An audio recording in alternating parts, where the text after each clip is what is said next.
Our nation is at war. The Jewish people suffered a catastrophic attack on October 7th. We all know, of course, what happened. There was a brutal incursion, invasion. Hundreds, more than 1,000 people were actually killed. Of course, we know more than 200 people were taken hostage. And this began, this spawned, this prompted this war that's been ongoing now for a couple of months. And it's a fierce war. It's an intense war. It's a war with a horrific number of casualties. It's not so clear how much success there is in actually achieving the aims. Of course, there was the first hostage deal where thankfully we were able to recover more than 100 hostages. There was a few hostage rescues that were successful. Of course, some of them that unfortunately went the wrong way. There are still more than 100 of our brothers and sisters that are held hostage by Hamas in Gaza, and the war is still raging. At this point, it seems like the army has kind of proceeded its way from the north of the Gaza Strip all the way down to the south. And now they're kind of at the last frontier of Gaza in the city of Rafiah. We don't know what's going to happen. We hope that there's some solution that will guarantee the release of the hostages. And we hope that the aims of the war are successful. But of course, our people, our nation, our brothers and sisters, their well-being, their stability is very much hanging in the balance. And I feel like, in America, we could, of course, complain, there's anti-Semitism, on campus, there are people that are suffering, and that's all true, and it's all legitimate. But I feel like, as American Jews, there is a risk, there is a tendency for us to kind of move on with life. We get into our routine. And, of course, it bothers us as Jews when our brothers and sisters are suffering. And, of course, as people who are more sensitive to the spiritual realm, we want to pray more, we want to study more, we say Tehillim more. But I do feel like at this point, it's been a few months, we've kind of, unfortunately, at least that's the tendency. Some of us have gotten maybe a bit too comfortable, a bit too used to it. Just this week, in our community, in our shuls, after every prayer, after every tefillah, they say some psalms. They say some Tehillim. Of course, we know Tehillim, Psalms, the Psalms of David, the prayers of David. These were always historically considered to be the prayers of the Jewish people. And we kind of hitch a ride on David's back, and we try to pray and channel his connection with Hashem to try to get success in what we need. So after every single prayer, in every minyan, every davening in our community, they recite the Tehillim, and then they have the prayer of Achenu Kol Beis Yisrael, and that's a beautiful thing. But I did notice that when the war started, they would say 3 chapters of Tehillim. And then after a month or two, it was down to 2. And now it's 1 very, very quickly. And to me, it's a bad sign, because to me, it shows a little bit of, us kind of ignoring the plight of our brothers and sisters. So I said like this: whenever I'm the chazan, I'm saying 3 slowly. That's what I said. So I was the chazan one day this week, and I said I'm doing 3 of them. And afterwards, someone commented. He's like, "Oh, you really said the Tehillim, right? You really said the Psalms." I said, "Yeah, of course. Our brothers and sisters are suffering. We have to pray to do at least what we can, the bare minimum." He's like, "Well, why didn't you do 5? I said, "Well, if I did 5, there would be a revolt. But please, God, next time if I don't forget, I'm doing 5. And I told him, I said, "I know. My wife's aunt, she says the entire book of Psalms every single day. Every single day." I did comment to my son while I was driving him to high school. I did comment to him about what happened, and he's like, "Oh, it's so long. The prayer is so long, as is. Why would you add that to prayer?" I said, "Listen, if it was your actual brother and sister, your blood relative that was stuck in Gaza, and you don't know if they're alive or they're dead, if they're injured, if they're being tortured, you have no idea. Would you pray? Would you want to make sure that every day that you pray as much as you can? Do at least what you can from a distance to try to help them? Of course you would. These are our brothers and sisters." And I want to make a clarion call. for all of us to re-examine, are we doing enough, and what else can we do? And today, I have the great privilege of having on the podcast a real dear friend of mine, Dr. Alan Kritz from North Carolina. We've been friends for a very long time. We study on a regular basis, and the doc took upon himself the initiative to say, I want to go to Israel. I want to spend time. I want to tell my patients and my clients and my friends, I'm out. I'm going to Israel. I'm going to crisscross the country. I'm going to meet people. I'm going to study to see what I can do to help, to see how I can pitch in. And when we spoke after Dr. Chris came back, he's like, this was a life-altering experience. And I wrote it down, life-altering. To me, when you hear that, you know there's something very significant. So I wanted to bring him onto the podcast. He could tell us about his trip, about what he saw, who he met, what he heard, what he sensed about what's actually happening on the ground. It's a great privilege. It's a great honor to have you on the podcast. Welcome to the podcast, Dr. Kritz. Thank you, Rabbi. Appreciate it. It took a long time to get you on the podcast. It took a very long time, and I've been learning and studying so much with Rabbi Wolbe these last 5+ years that I'm a changed person. Even when I go to Israel, I'm a changed person. So that was definitely part of it. And I've been to Israel. This, I think, was our 6th time I went with my wife. So the genesis of this trip was really maybe threefold. First of all, I am, as is my wife, we are very, very pro-Israel. We think Israel is just part of being Jewish, and we've all had a very strong tie to it for many years. We have some friends there, although we don't have relatives. When the war happened, after we just kind of got our footing into November, I began to feel, maybe we should go. This may be the right time to go. And then one of my cousins, actually, he just got back last week. He went on a different trip. He said, we should try to go. And my initial thing was, well, I have so many patients. I have to put my vacation time in 6 months in advance. It's always very difficult. So I had that little bit of hesitation. And then actually what I listened to one of Rabbi Wolbe's podcasts recently, about 8 weeks ago, with one of his, a friend of his who had gone to Israel. And that was like, I have to go. So, but I wanted to get the right trip. And it's hard to know. There's very little there's some missions going on right now, but not a whole lot. And the community, I live in Raleigh, North Carolina. The community that's about an hour and 20 minutes away that my daughter lives in is Greensboro, North Carolina. And their federation organized a trip, and we were invited to go on it. So we jumped at it.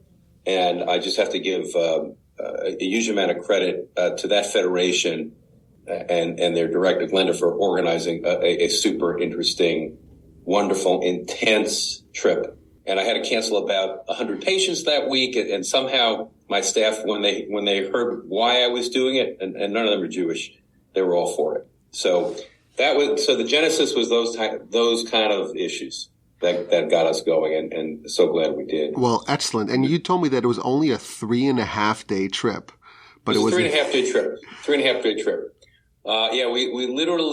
We flew out Sunday night from JFK, got to Israel Monday at around 11, hit the ground running, and for the next 3.5 days until 1:45 a.m. Friday morning, we were pretty much doing things the whole 3.5 days that we were actually there.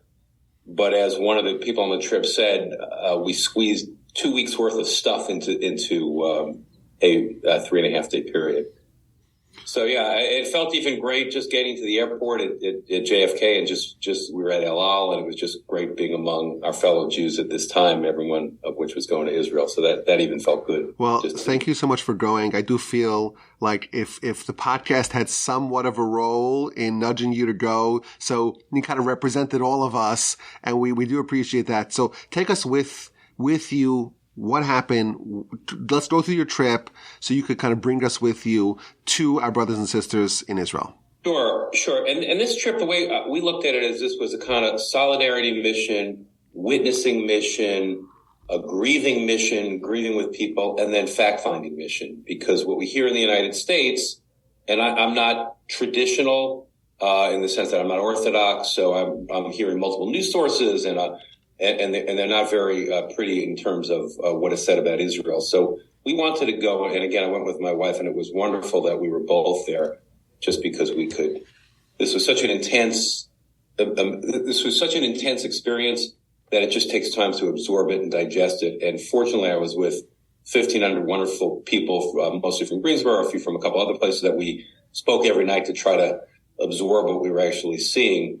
But it was great. And again, shout out to Greensboro, great federation. I was so glad to be part of it. Are you telling me that what you pick up in the American media is not accurate? Is that what you're telling us, Dr. Kritz? Hard to believe. The media cannot be trusted. Is that what you're telling us? Hard to believe. Yes, and I'm an avid New York Times reader, and I've been threatening to cancel my subscription for about 20 years, and a little more intensely over the last 4 months.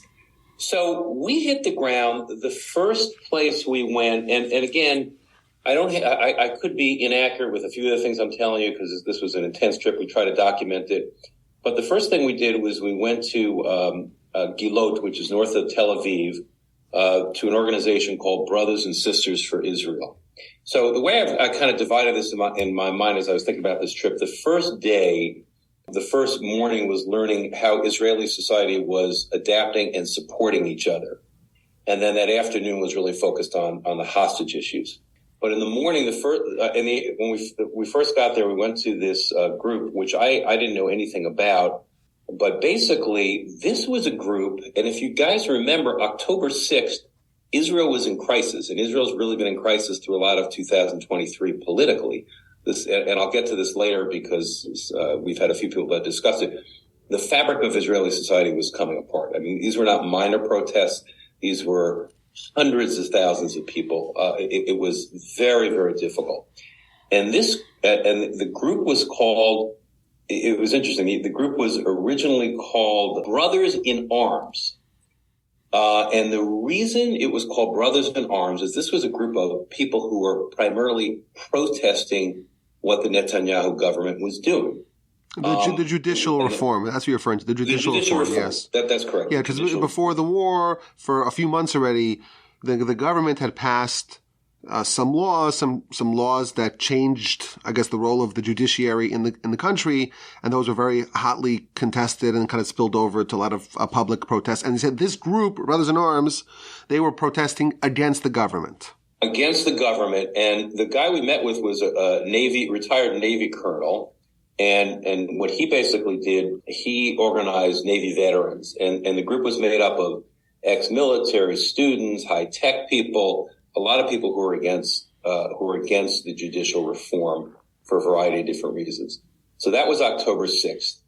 October 7th, everything changed. They changed their names from Brothers in Arms to Brothers and Sisters for Israel. And they had basically three principles at that point. They were going to fill in the gaps where the government wasn't on October 7th, support civilians, and be unified and stop the protests.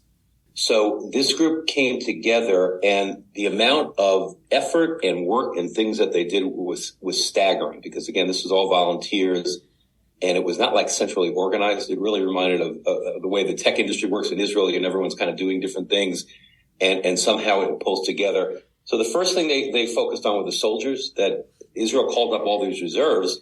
A lot of reserves had no way to get places. So they were sending cars all over Israel to pick up soldiers and bring them down to different bases. A lot of the soldiers would get down. There was not enough food. They were organizing, food drives to get food down to the soldiers, to get equipment down to the soldiers, including clothing down to the soldiers. So that was like the first few days. Then the giant gap was that there were a whole bunch of missing people that were either dead, hostage, or just missing. And the government had no track, and there was no central organization of what was going on. And again, this was scattered through multiple different communities in the South that this happened. So they literally got 400 people together. It was led by a professor at one of the universities there, 400 tech people working together in like a war room. Again, this is not government. These are just volunteers trying to use every technology to figure out who these people were and try to get a handle on that so they could let family know. It was an unbelievable amount of work they did. I think this is one of the themes that, me from afar, I've sensed that, a lot of people point to the fracturing of Israeli society before October 7th as being perhaps something that contributed towards Hamas thinking, well, we got them on the ropes, they're fighting amongst each other, maybe they're more vulnerable. And the truth is that, there was unprecedented protest and conflict internally. But then this terrible attack happens, and it's almost like that just disappears, or at least it's suppressed. Because ultimately, at least the Jews in Israel, they have a sense of brotherhood and kinship with each other that will override some of the, the petty political disputes that may, be very vitriolic and may be very strident about them at the time. But push comes to shove when the enemy is actually coming to attack us, try to kill us, regardless of what type of Jew we are, they want us dead, right? That kind of awakens that inherent brotherhood. Who fights more? Your two sons or your son and the neighbor's kid. The brothers fight more than anyone else. I've been reliably told. Brothers fight, but that's almost like a reflection of their inherent brotherhood. So you're saying these people who kind of symbolize one side of a political debate, they kind of took the attack as an opportunity for them to kind of find ways to help unite the nation together. Exactly. Not only unite the nation together, but fill in all these gaps of things that, the government was completely not ready to deal with. I mean, but the government was really just mobilizing its military, but there were all these things that come up that, all of a sudden there are 100,000 people displaced.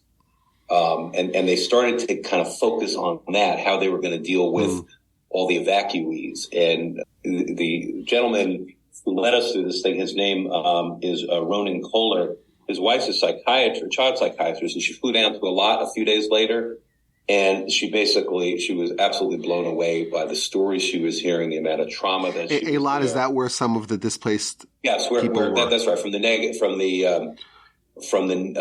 Gaza envelope. Yeah. From the Gaza envelope. Yes. A bunch went south, initially. And so she went down there to sort that out and was just stunned. So when she reported that back, they started focusing a lot of what they were doing to help meet the needs of all these displaced people, get them into hotels. Again, this was not organized by the government, how this all happened. It was, they say 40% of Israeli society is volunteering right now. Unbelievable. And so you saw one organization, but the truth is we've all heard stories about so many different efforts and initiatives and organizations that kind of sprung up and mobilized to help, like you said, fill in the gaps and also just pitch in wherever was needed. And I'm sure you saw that throughout your trip, right? Sorry? That's probably something you saw throughout your trip in so many different ways. 40% of the population volunteering. Just think about, what is it in the United States? 0.5% or something like that. I mean, it's just staggering. And things that you didn't even think about, like there was a lot of deaths. They had to get Shiva kits into different families all over the country that lost people. They were helping to reestablish schools. It was a huge amount of work that they started to do. So that was really the first. That was really our first taste of everything, and just in how the society was traumatized and yet quickly pulling together, at least initially. So that was the first thing we did. Then we went to Hostage Square in Tel Aviv. And I don't know if the audience has seen pictures of Hostage Square, but it's a fairly cement-like area outside, I think, one of the museums. And it is just strewn with photographs, artwork. They have a simulated tunnel, so what people will get a sense of what it's like to be in a tunnel. They have, there's an area where they're selling just, caps to bring people home and T-shirts. It's a very sobering, intense place. And we spent about 45 minutes just walking around there.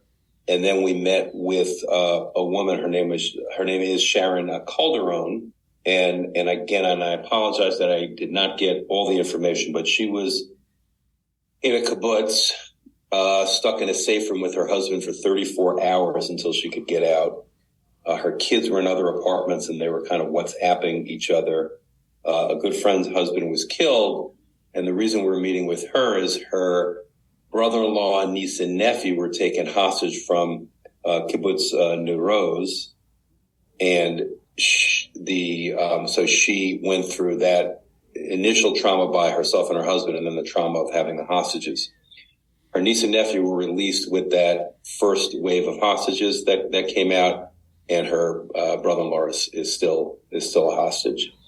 So hearing her story was incredibly intense, and I can just read something that she said towards the end, which is that her husband finally went back to the house that they were in, and she said, he brought us some clothing, and she says, these aren't my clothes anymore. I'm not the same Sharon that wore these clothes. I don't know if I'll go back.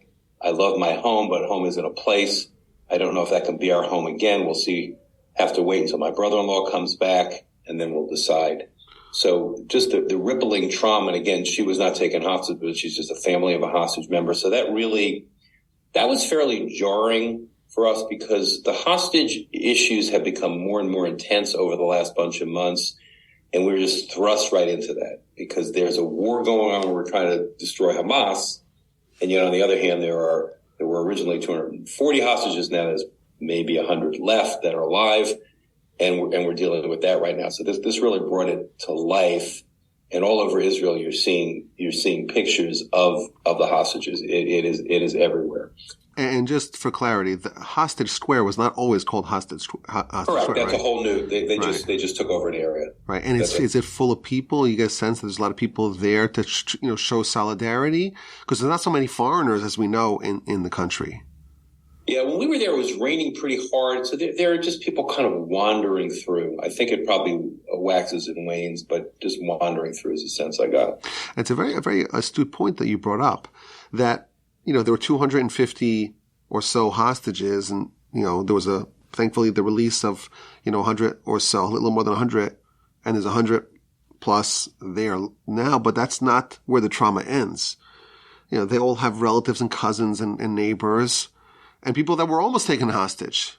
And then, there's no, when originally we heard this, there's just no home in Israel that doesn't have some sort of connection to someone who was directly affected, with 1 degree of separation.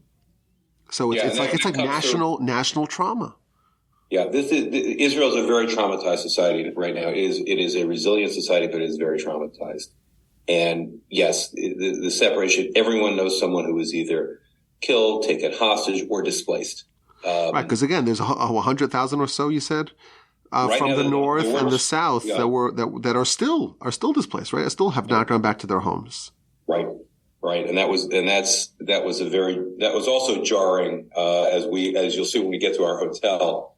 So I'll just say the next thing we did is we met with, on this hostage thing, we met with a man named Nadav Tamir, and he runs the Hostage and Missing Person Family Forum. And this is a group that has been the activists in trying to get the hostages home. So that's their fundamental thing. The first group is focused on, supporting all Israelis around the country who need support. This group is, let's get the hostages home. They're the ones who are having press contacts and sending out teams all around the world just to get support to raise awareness. Raise awareness. Yes. But are they of the opinion that they should get the hostages home at all costs? Because this is, like you said, this is the tricky situation. Because, Israel said we're going to go to war. We have 2 aims: to get rid of Hamas and to get back our hostages, and of course to restore, security and stability. But some of those objectives seem to be at odds with each other, right? Because if Hamas will say, okay, we'll give you, 100 hostages, but you have 7 days where there's no fighting, or 10 days, whatever, 2 weeks of no fighting, then you have a conflict between 2 of your primary objectives. And that's, I think, intensifying as we get kind of closer to the end of the campaign, whatever that looks like. There are still hostages there, and it seems like Israel's grappling with the dilemma that we hope to never have to make, of what do we choose? Do we choose to allow Hamas to survive and try to save our hostages, or do we choose to try to, which one of these two objectives is going to supersede the other one? And I'm sure you picked up a sense of that national dilemma. That's an intense debate that Israelis are having right now.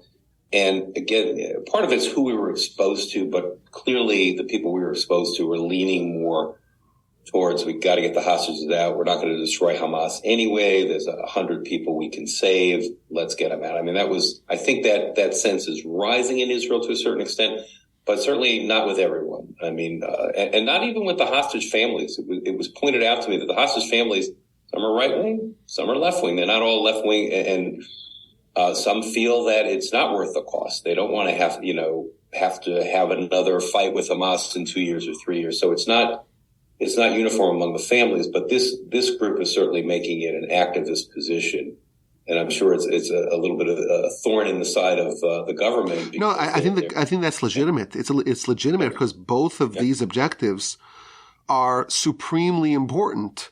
And the government. I'm hearing this from a lot of Israelis that I'm hearing in the media and people I'm talking to. The government does not have legitimacy if it cannot do both. It has to find a way to thread that needle and do both. Right. I heard someone today. I was listening to a Hebrew language podcast. I listen to these Hebrew language podcasts, and my daughter's like, "You don't understand that, right?" Because I put it at fast also, and it's Hebrew language.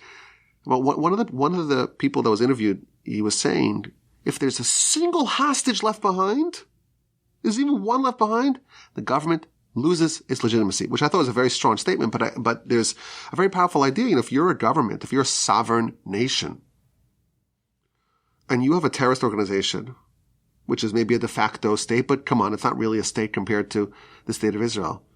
And they just could bully you like that and take your citizens, your innocent citizens, as hostages. It does call into question legitimacy of your sovereignty. So you need to do both. You cannot allow Hamas to endure, and you cannot allow a single hostage to be left behind. And I don't know how you do both of them, but that's what has to happen. That's what has to happen. I feel like this war cannot end before those two objectives are fulfilled. And again, I don't envy anyone who has to make any of these calls and trade-offs. It's an awful position. To be in leadership right now is really difficult, but it's so raw right now in the Israeli public right now that this is what they're talking about, and whether this is even feasible or not. Getting these high, it took 5 years to get Gilad Shalit out, and they had exchanged 1,000 Palestinian prisoners for one. So I don't know Hamas is ever giving all these hostages up, but clearly that's become more and more important. And the other thing I heard, which was disturbing, but it makes sense, is that when the first wave of hostages was released, there was a little bit of relief, but it made the wound even more raw. That people just felt even more intense about the situation because there were still, at that point, 130 hostages so that were left behind. So I don't know Israeli society heals until either the hostages are all returned or the hostages, have been killed. Just that issue is just so intense right now. My sense, again, as a total foreigner, just an observer, my sense is that there's a degree of determination in Israel that there wasn't previously. Determination, again, collectively, of course, we tend to talk about every individual, but there's a collective national determination to do whatever it takes to achieve both of these objectives, which is why I'm surprised that Israel hasn't caved to any of the international pressure. We're used to that, right? We're used to Israel caving to pressure and capitulating and yielding. And, they've gone through Gaza. And again, we don't know how successful it is and we don't know what to believe and all that. But we are seeing an intensity of resolve and determination to try to achieve these two objectives. I wouldn't have predicted that they would have that resolve, and they're going now to Rafiq. It seems like. So, what can we say? We just hope and pray that they have tremendous success. And like you said, we don't want to be making these decisions because it's life and death. It's legitimately life and death. And there was a beautiful story a few days ago where they rescued 2 hostages. They went in and the reports are just very dramatic. And it brings an elation to the heart to think about, these two people that were just indoors, held by a family, which is crazy. Like we think of like civilians, there's the terrorists and there's the civilians. This is a civilian family. That's just, you're responsible for these two. And, they were making them dinners apparently. And they had some sort of intelligence, and they went in, they blew open the door, within a few seconds, they just grabbed the hostages and shot the terrorists, blew up the building and left. So it's a beautiful thing, but, we hope that elation and that redemption can be spread to all the hostages and all those who need the salvation. So the next thing I'll just briefly talk about is we met that night with a woman named Tal Shalev, who is a reporter. So we met with her in our hotel that night, and she just went over some of the political things, and just a couple of things worth pointing out. She felt that Benny Gantz and Eisenhower joining the war cabinet was very, very important. That it number one is Israel was ready to go to war with Hezbollah at the same time, and they kind of walked that back. And they also said that they're really trying to get the hostages back. They're kind of pushing and moderating the government. So that was kind of interesting. There was a sense they love Biden in Israel right now. I don't know how long that's going to last, but a lot of them like him better than they like Netanyahu. They felt that him going to Israel so early on in the war was such an important solidarity for Israel. They understand that there's a lot of posturing going on right now with both Netanyahu and Biden because of political issues. But one thing she said, which I think people are beginning to get a sense of, she said the soldiers coming back from Gaza are basically saying Hamas is everywhere. The indoctrination is everywhere. It's not just the terrorists. It is everywhere. They're going into houses and they're saying all this Hamas signs, propaganda. So just to be aware of that. And they find, and this was interesting, all over the world, we're seeing terrible protests, right, against Israel and how the Gazans are suffering. In Israel, they're not seeing that news. That is not being shown. Israelis are not following it, and they don't really care. I mean, to them, October 7th caused all this. There was a ceasefire on October 6th, and October 7th they caused all this. So then that interesting. So it's interesting because we in the United States, we're fed all this every day. They get the Gazan casualties and how terrible it is. Israelis are not hearing that. They are finding the lack of support around the world very frustrating, and they do appreciate the diaspora support. And speaking of that, I can't tell you how many times we heard throughout the trip, people were like, wow, you came to Israel in the middle of a war? They were like stunned to see, a group of Americans coming to Israel. I think this is more and more is going to happen, but they were just so stunned and grateful. And that felt really good. Well, I know nothing about politics, but I will note that Gadi Eisenkot, his own son was killed in the war, right. Which is an unbelievable thing. He was the chief of staff, which in Israel is like the highest military man. He's, one of the political leaders of one of the parties in the government. He's part of the war cabinet, the smaller war cabinet, and his own son died in an operation. Which is tragic, but I feel like it does show the Israeli fighting spirit. That, the son of one of the most important generals in the country, he's leading men into war and endangering himself like all other. Now we'll add another point that you mentioned there. In Gaza, Hamas is everywhere. But that may lead to the impression that Hamas is not popular elsewhere amongst the Palestinians. Oh, the West Bank, as it's called, right there, Judea and Samaria, their Hamas is not popular. Actually, the opposite is true. They're way more popular than their quote-unquote PLO, the moderates, right? With moderates like this, who needs extremists? But in the strongholds of Fatah, of Abu Mazen, right? Mahmoud Abbas, however he's called, right? They have a lot of different names. Abu Mazen, Mahmoud Abbas, PLO, PA. In those strongholds, Hamas is very popular. And that's why they haven't had an election since 2005. Because they would have lost to Hamas. And I just saw recently a poll that shows that it's like 80-something%, almost 90% of Palestinians not in the Gaza Strip approve of Hamas, approve of the October 7th massacre. So this fiction that, we have to find those moderates and we'll make that coveted, two-state solution. It's just, we are dealing with a people, again, not everyone, of course, and not everyone, even if they support it, will actually act upon it. Of course. But still, the notion that there's the possibility, a real legitimate possibility of some sort of two-state solution, it's just fiction. It would be nice if we could have it. We don't. The conditions are not such to have it. Because again, Hamas is everywhere in Gaza. Those same sentiments are everywhere amongst the Palestinians.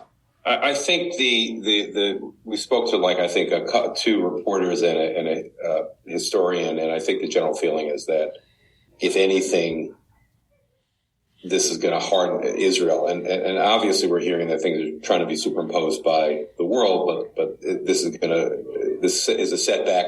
Whatever little left group was left in Israel, this has completely crushed it right now. So by the way, that was day one. That was half day one. Wow. So I'm just trying to show you how much we squeezed in. The busiest day was day two. The most intense day was day three. But day two, I'll just kind of summarize a couple things. In the first thing in the morning, we met with a woman who is one of the directors of the Federation of North America. And what she started to say is that globally now Jewish people view the world differently. And she just threw out, at this point, 13,000 people have been injured. There's still 136 hostages. There are 100,000 people internally displaced. There are 300,000 people called up for reserve duty. There have been 11,000 rockets shot into Israel. And so the Federations of North America raised $775 million, so almost more than $750 million so far, and more is coming in, which is a huge amount of money, unprecedented.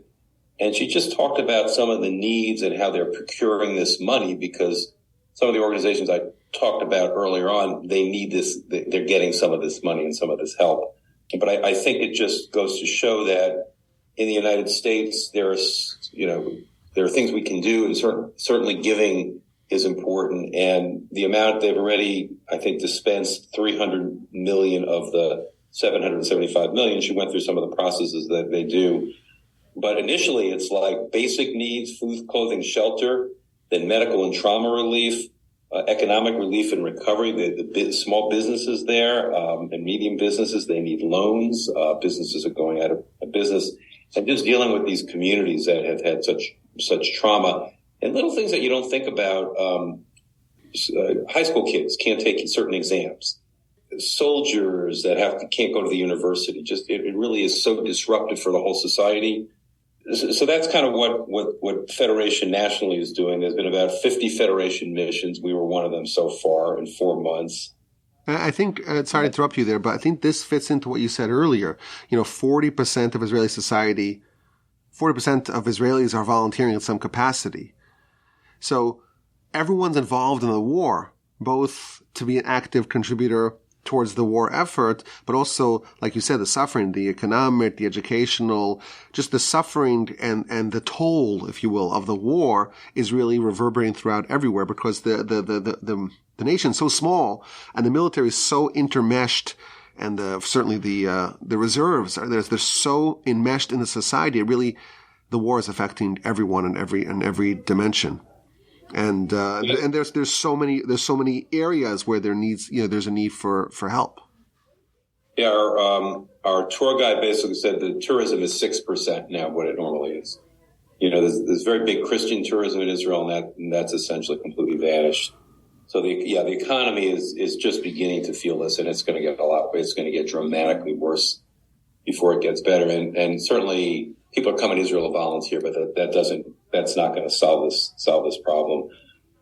So that was first thing in the morning, and it's just nice to know where the money's going, how the money's going, the needs that we see in Israel, and that's what we can do. The next thing we went to was the Foreign Affairs Ministry, which never been in before. That was kind of interesting.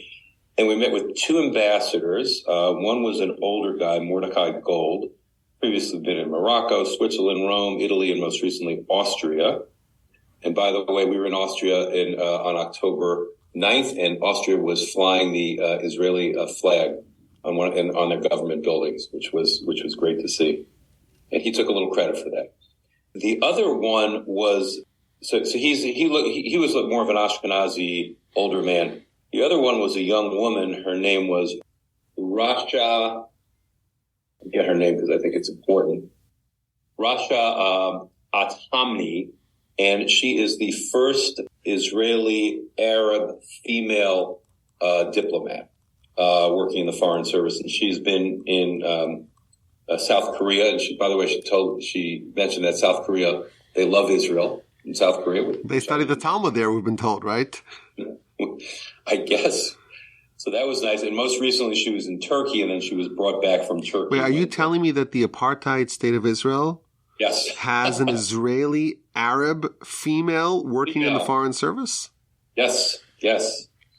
So, yes, and she had some interesting things to say about that. So she said, and, when this first started, people were telling her, you may want to be a little quiet about, speaking Arabic when you're walking out of Knesset just because of the way the country's feeling. But she said, no, it's very important that I speak Arabic because Israeli Arabs are part of the fabric of Israeli society. And she said that, and I thought this was a great comment. She said, Israeli Arabs are the only Arab community in the world that understands what's going on in Israel accurately. Because they know both sides. Or they have a sense of both sides? They're Israelis. That they felt more Israeli than Arab. And they feel, at least according to her, they were volunteering, donating blood, giving food.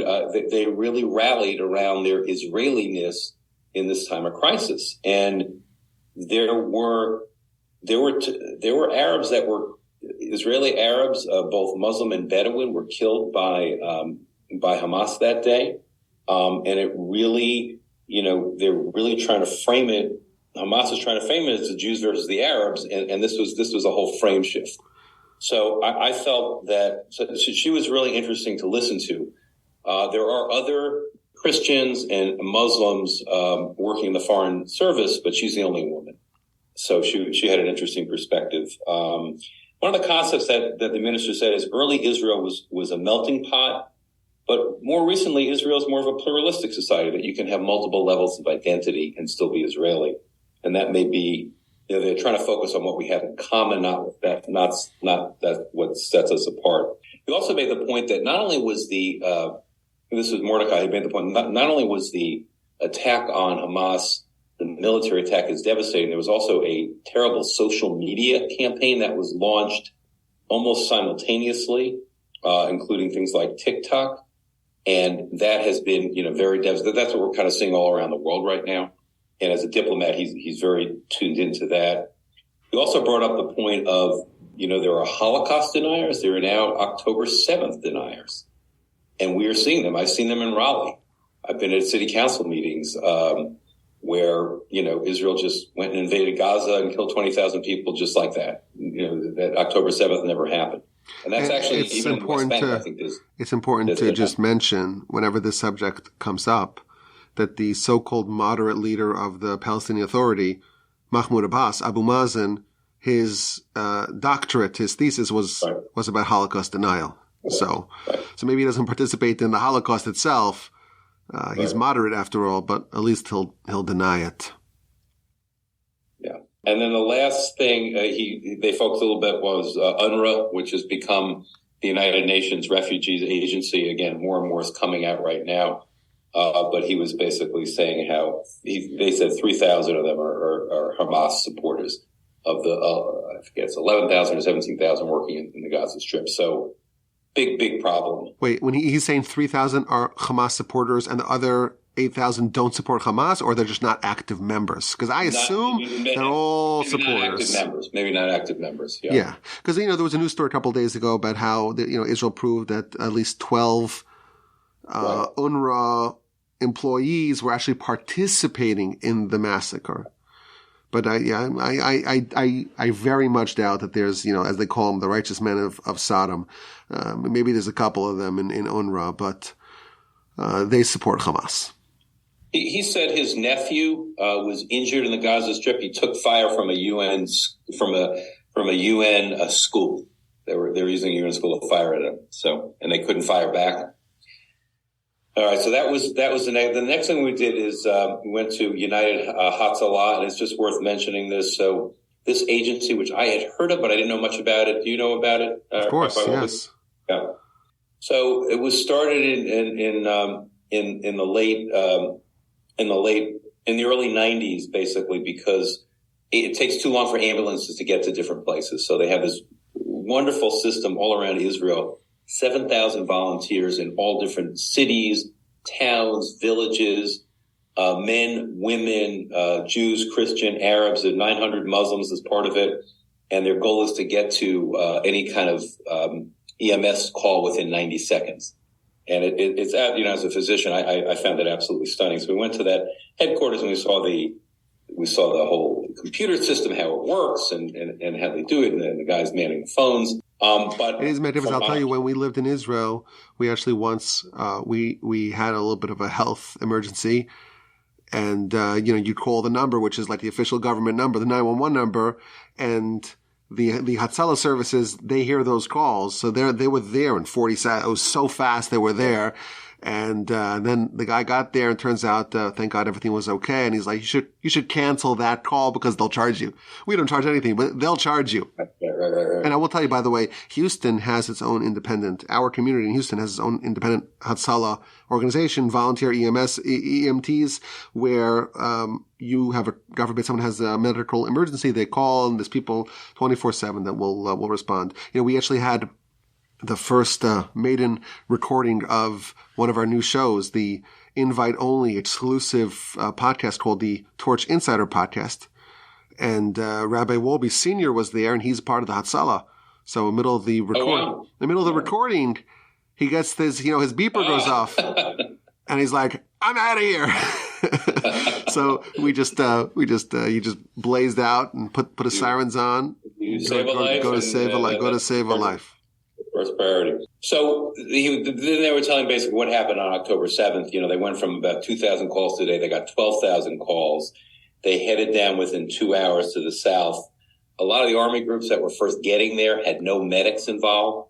So they were part of the medical team.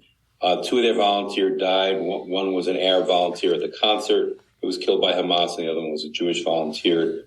And they told this horrific story that they actually there was a Bedouin doctor who was trying to tell Hamas, a Muslim. They shot him. They shot his legs. They tied him to a pole or a tree, and they used him as bait to try to get other people to come save him. He actually survived. But just some of these horrific stories. And they're worried about the north, and they're trying to come up with how they're going to help if something happens in the north on a massive scale. So very, very impressive in what they were able to mobilize. The next thing we did is we went to the Knesset, and we met a member of the Knesset who her name is Debbie Bitan. She's in the centrist party, Yesh Atid, which is Lapid's party. And she's actually a lawyer. Her goal of getting into Knesset was to work on kids with special needs and really some of the social issues facing Israel. She lives in Sderot, and her house is near the police station that was taken over by Hamas and ransacked. And her daughter was living in Kfar Aza So she's dealing with both things at the same time, and she's hearing on her daughter's phone Hamas people yelling Allah Akbar. I mean, just horrific things. So she was stuck for a long time in her house and survived. She's now an evacuee herself.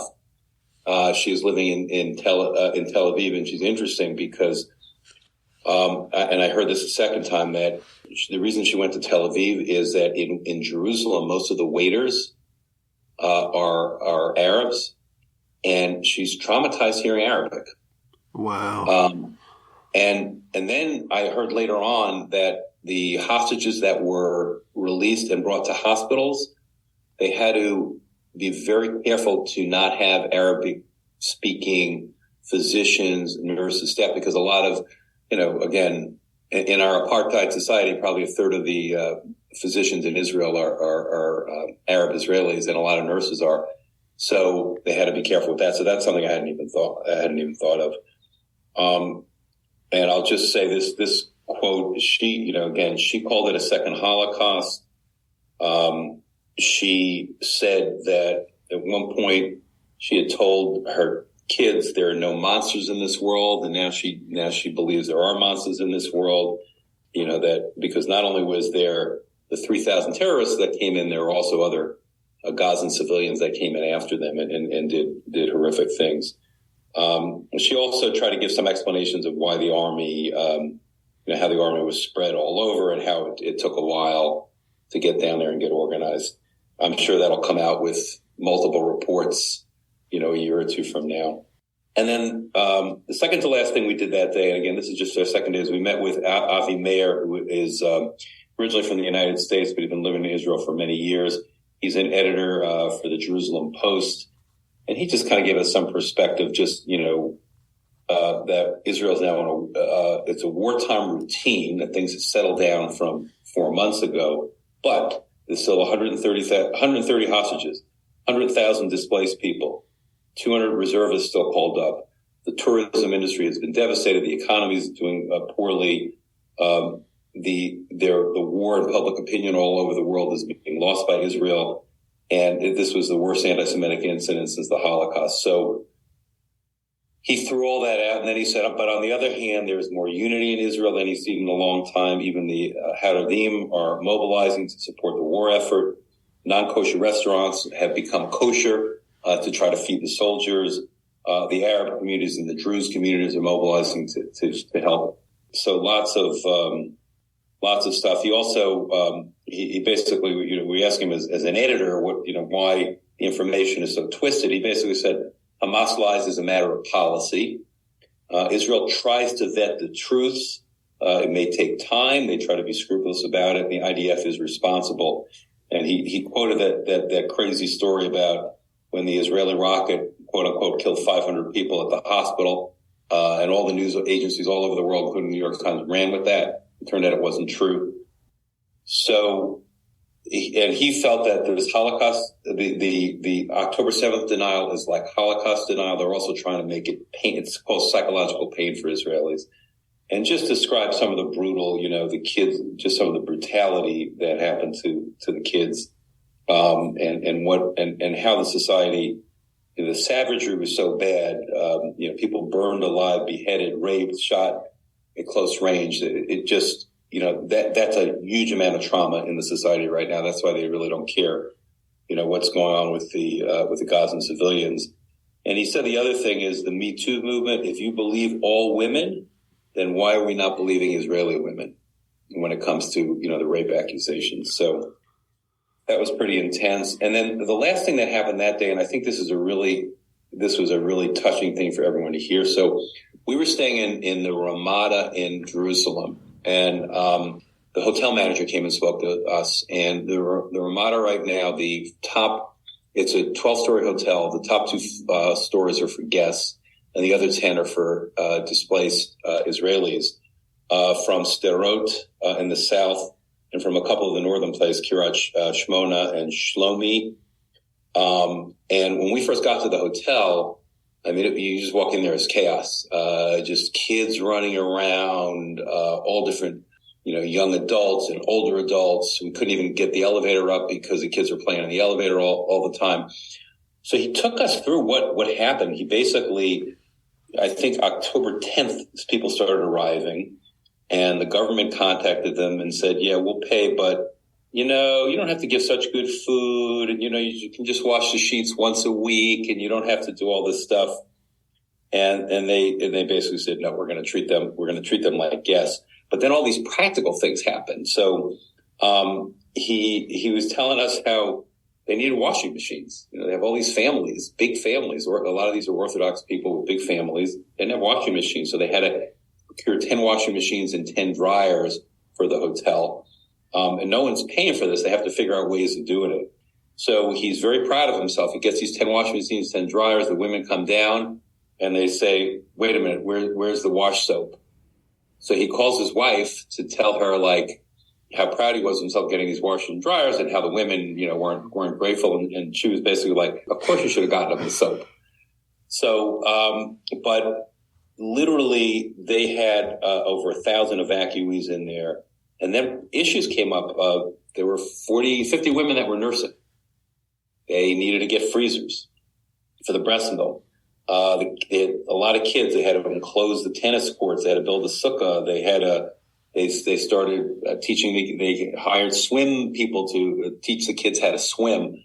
They set up a combination of preschools and kindergartens, and they really tried to help these people. And we were with them a lot in the hotel at the meals, and it's surreal. I mean, it's and then there's issues that are coming up between like the southern, the non-religious and the religious, the left and right. So there's some friction going on in the hotel.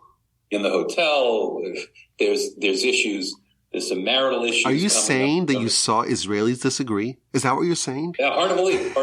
Now, marital issues. What you're describing in the Ramada hotel is probably true in dozens, scores of hotels across the country. All over Israel. All over Israel, yeah. The whole society is in upheaval.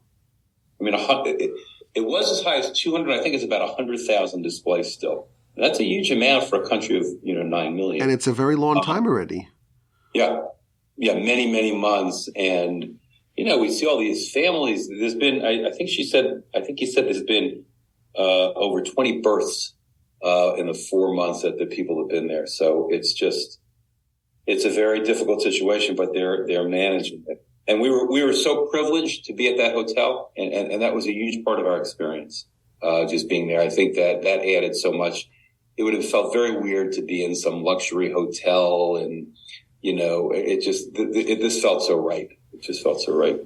And we had to use we figured out we could use the service elevators and get up and down. So, all right. So that was day 2. And then I'll just, the most intense day was day 3. And that's when, we did some volunteering in the morning. We went to a moshav, and there's an agency called Laket, which is a food bank basically what they try to do is all wasted food. They try to make no wasted food in Israel. And they bring all the food. They feed about 300,000 people. So we went, and they don't have a lot of, they've lost a lot of their workers.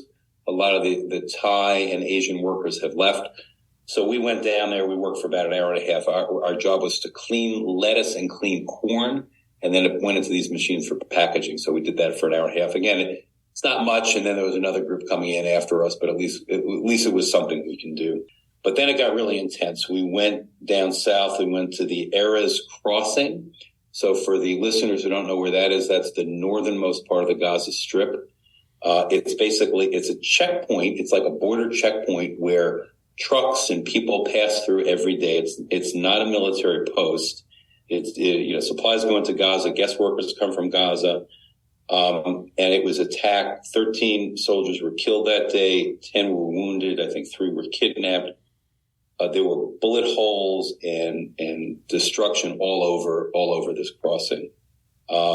And we got very close. We literally were about 100 feet from the Gaza Strip. With the Israeli tanks and with drones and jets flying overhead, and we're hearing artillery. I mean, that's how close we were.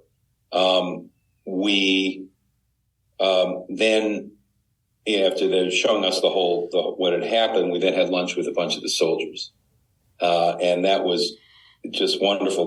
Most of these were young kids. I wrote a couple of comments down. They were young. Most of them were Mizrahim. Some of them were lone soldiers. We had one from Montreal, one from France with us. This group happened to be a little more religious, so it was all male, very patriotic. And then a bunch of these kids they were combat soldiers. They had to train 8 months in the Negev, and only about, I think he told me 90 out of 140 make it through. And yet they were sent up to the north, and nothing much was happening in the north in terms of combat. So they had just been moved down to Gaza 2 days before we saw them. And what struck Phyllis and I, my wife and I, was that they were itching to get into the fight. I mean, this patriotic thing, they were just itching to get into Gaza, which, again, they're young, but it just goes to show that the spirit that they had in defending the society and how Israelis feel. very, very intense with these young men. And then we went down to Kfar Aza, which is one of the kibbutzim that is less than a kilometer from the border with the Gaza Strip.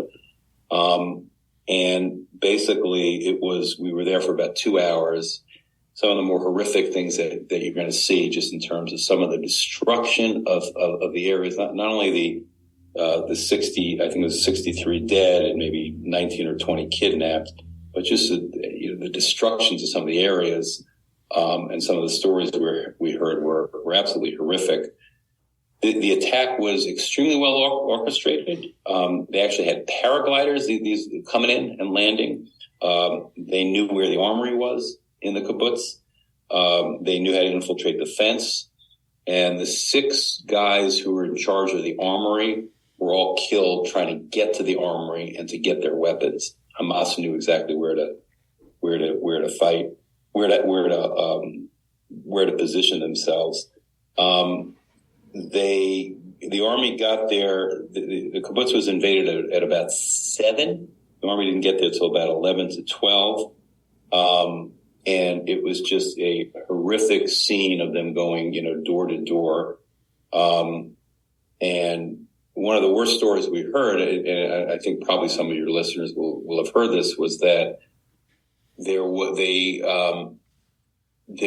got into a room, into one of the houses there, and they had 2 twin 10-year-olds and a mother and a father, and the mother went out to get some milk or something for the kids, and the Hamas terrorists shot her, and then the dad came out and they shot and killed him. So they killed both the parents. They left the 2 10-month-olds in the house screaming for 14 hours as bait, again, to get people that would try to come rescue them. And, just horrific stuff. And it really looked like both a war zone and a crime scene. I mean, you just almost had to see it. And we have 2 very good friends of ours who live in that kibbutz, and they were not there that weekend.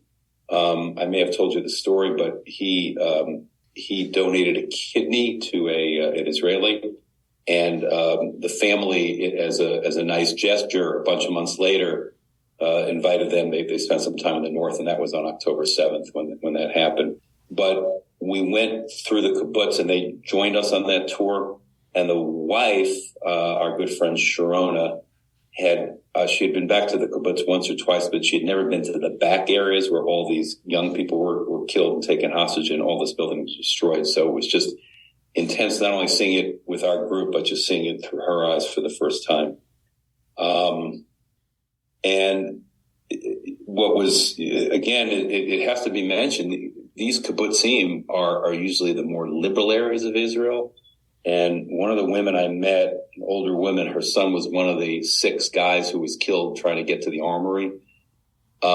She has been for years. She meets Gazan citizens at the border and takes them to Israeli hospitals and brings them back. So these are the people that were being killed. And unbelievably, she's forgiving. I mean, she was one of the few Israelis that I met that was actually forgiving. So that was the most intense day. And I can't remember right now. We went to the wall. I think it was that day. So we got back to Jerusalem and went to the wall, and we needed it because this trip was usually when you go to Israel, it's historical, it's archaeology, it's culture. This was all, intense of what's going on, war, modern politics, Israeli society. It was just good to plug into some spiritual stuff in Jerusalem. So we got about an hour and a half in Jerusalem at the wall, and that was great. And I'll just say this for people thinking about going to Israel: there was no one at the wall. I've been there 6 times. There was no one there except for some ultra religious Haredi that were there. But the usual tourists that you see there, you just didn't see them. It was very, very, very surreal. We were there in the early part of the evening. So that was the 3rd day. And then the last day was they tried to do some more uplifting stuff. So we went in the morning Jaffa to a school called the Hand in Hand schools in Israel. And these are schools, Israeli education is divided into, I believe, secular, religious, and Muslim. I think they all have their own separate schools. And that's kind of the way the society's evolved. And these are schools that are trying to break that pattern. They basically have Muslims, Jews, and Christians in these schools. You know, what the goal is, if you meet each other early, that will ultimately help. So these schools, so we went into one of these schools and we spoke to some of the teachers and one of the fundraisers, and it's a good, you felt good about it. And some of the things they were saying, it's, what makes it so hard is even now with this school, one of the teachers is in Gaza fighting, and one of the other teachers had some family killed in Gaza. So it's hard to keep the fabric of the school together, but they really had Arab family killed in Gaza. Arab family. Yeah. Right. So an Israeli Arab family had some relatives killed in Gaza. So just think how frictional that could be in a school. So they work very hard to try to bring this together. And the school is like K to 6, and then the kids then separate. But interesting, they followed up with some of their graduates, and they're more likely to be in public service. So that felt a little bit, a way to heal. So we did that. And then Greensboro has a partnership program with a city in Israel. It is Hadera.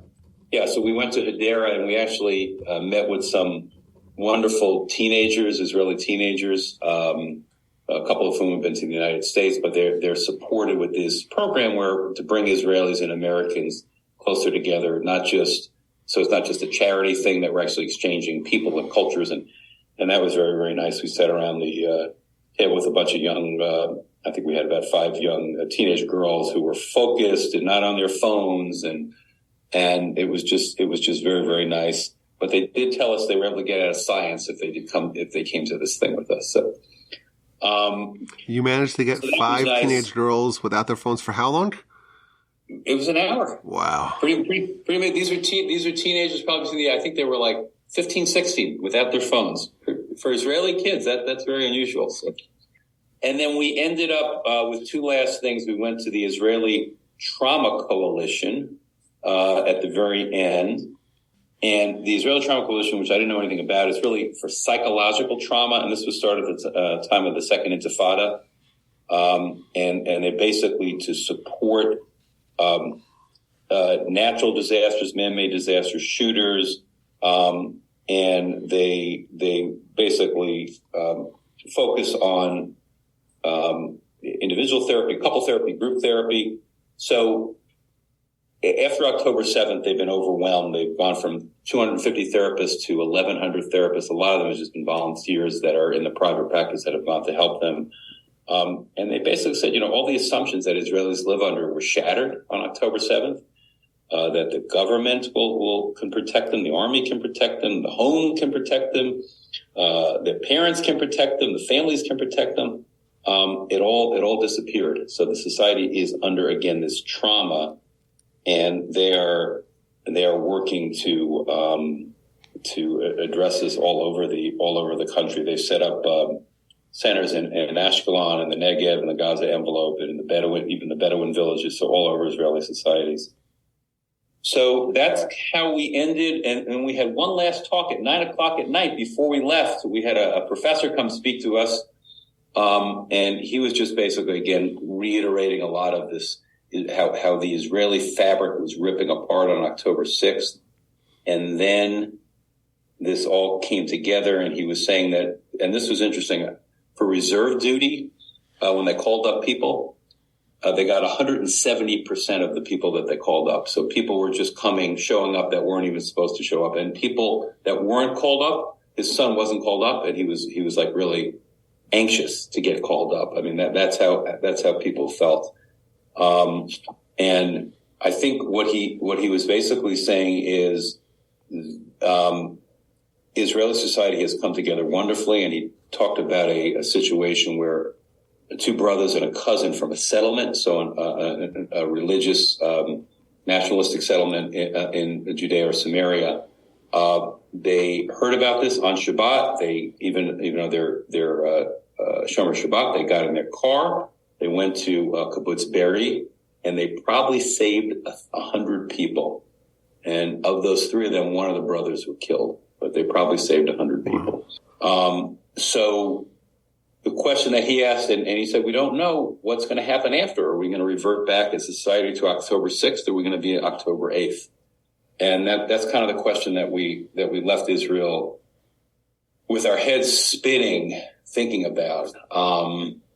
So I'm so grateful, Rabbi, that you've had me on for this, because I think the most important thing that we can do when we get back here, again, we didn't do a lot of work on this trip. We were not out there in the farms picking things, doing that. But our goal, and I know the Greensboro group is really pushing this, is to educate. We need to let people know what's going on in Israel, how the society, how traumatized it is, how resilient it is, and how fragile it is. And we Americans and Jews all over the world have to wake up. As this whole issue of, well, we're not anti-Semitic, we're anti-Zionist. As my son Julian has told me, that may have been the anti-Semitism and anti-Zionism may have been a different argument in 1920, but in 2024, where the majority of the world majority of the Jews in the world live in Israel. If you're anti-Israel, you're anti-Jewish, you're anti-Semitic, and I think that we as a country and as Jews have to wake up, and we have to be active, and we have to be activists, and we have to let people know and keep Israel, at the top of our agenda, because this is not over. It's far from over. We have the Hezbollah issues. We have the Houthis. We have still some of the militias in Syria. We have Iran to deal with. I mean, it is far from over. So anyway, I appreciate even if anti-Zionism and anti-Semitism are not the same thing, the Venn diagram of anti-Zionists and anti-Semites looks very close to a circle. Right. Very close to a circle. And I love your framing, Doc, about your grand takeaway is, there was an Israel on October 6th, and that was shattered. That was torn asunder on October 7th. And the question is, what emerges from the ruins, from the ashes, from the crumbling trauma of this terrible attack? And, I spoke to a friend of mine. He was an elite soldier for 10 years. And he since moved to California. They always say that's the Israeli dream. The American dream is, you have a nice car, a nice family, 1.8 kids and a dog, right? The Israeli dream is to move to America, right? Make it big. So he moved to America and he lives there, but he was called up to reserve duty. And I had a very long conversation with him, last week. And he told me something which I found to be very profound. It was a different perspective. He became a Baal Tshuva. So it's kind of common it happens at least. I don't know if it's common. There's a certain trend where Israelis, when they're in Israel, there's a lot of tension, like we talked about the very argumentative society, and everyone's on top of each other, and there's the religious and the Jews and the Arabs, and everyone's kind of jockeying for their little space. It's an intense society. There's a certain vibrancy that kind of causes the certain inevitability of friction. Israelis come to America, sometimes they have more receptiveness to religion. There's not as much, they don't view the American religious Jews in quite the same way that they view the Israelis. It's not so much politics and things like that, and they want to kind of gravitate towards more Jews and people that can speak Hebrew. So that happens a lot. So he became a Baal Tshuva in America. Many years he was living here. He went back to Israel, and I was talking to him about his experiences, and he said something unbelievable. He said the Talmud says that if the Jewish nation keeps Shabbos 2 weeks in a row, Messiah comes. And he's like, these Jews, they're such stiff-necked people. They're not willing to even try it. They're not willing to try it. just to experiment, just to remove it, just remove the possibility of this being true. So I think part of this discussion of what does October 8th look like, I think part of it's certainly going to be a re-examination of the Jews as in the historical biblical sense. What does it mean to be a Jew? I'm sure you picked up some of that as well on your trip. I'm certainly hearing rumblings of it. You talked about the fissures that existed on October 6th. I'm sensing, the rumblings, murmurings of those fissures once again reemerging. And I think it's a very powerful framing of where Israel's at, that there was a world that was shattered, and how the world will change is still yet to be determined. And of course, we're from afar. You at least went there. I wish I could go there. I appreciate that you went there and you shared your takes with us and your stories with us. It really means a lot to me to know that, me and Blake, we played a small part in helping. Big part. It's a big part in helping nudge you to go. I'm sure you would encourage everyone else to go. You said it was a life-altering experience. Those are your words. My cousin and a very good friend of mine just went. So they should be getting back soon. So it'll be very interesting to hear it. So if anyone could go, if anyone has the ability to go, certainly go. Of course, if it's just to support our brothers and sisters and to empathize with them and to show them we care and to go to the restaurants and go to, buy stuff from the tourist sites that have been so devastated. That's, of course, something, but also to try to feel the pain and, suffer alongside them and cry with them and, hold their hand and try to do something to identify with them and to empathize with them.